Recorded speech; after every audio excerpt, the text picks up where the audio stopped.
It was not an era overflowing with speed and abundance like today.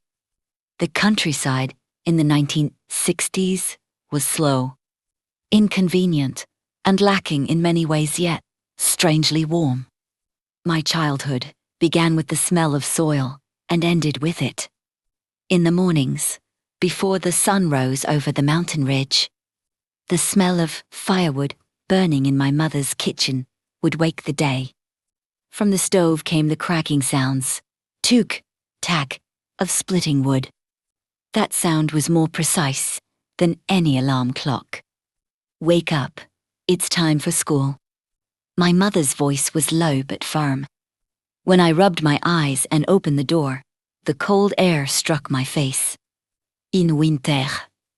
The difference between inside and outside felt like stepping into another country. We washed our faces in a basin filled with cold water. The moment my hands touched it, my whole body jolted awake. Yet, after splashing that water on my face, my mind felt strangely clear. Breakfast was never extravagant. Barley rice, soybean paste soup, and kimchi. On rare days when there was an egg on top, it felt like a small celebration. But we never thought of ourselves as lacking, because everyone lived the same way. The walk to school took nearly an hour. We followed unpaved dirt roads, crossed narrow rice-field paths, and stepped over small streams. In spring, the fields filled with fresh sprouts. In summer, frogs sang us along the way. In autumn, golden rice bowed like waves across the land. In winter, untouched, snow-covered roads belonged to us alone. When the soles of our shoes wore thin, we patched them with rubber.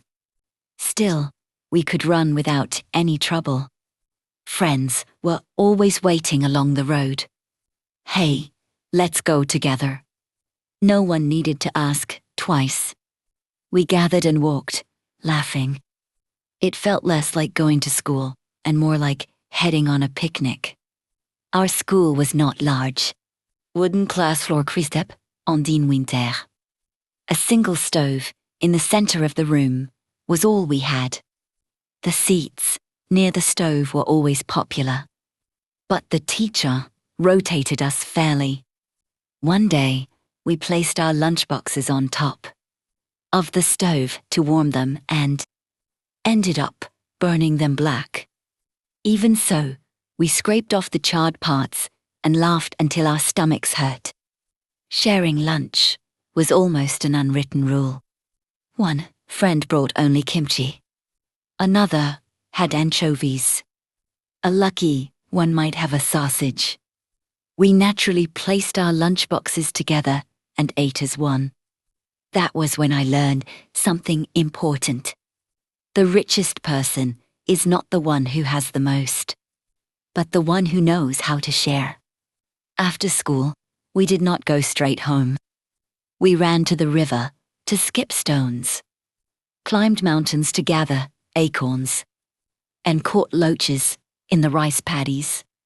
End of part 1.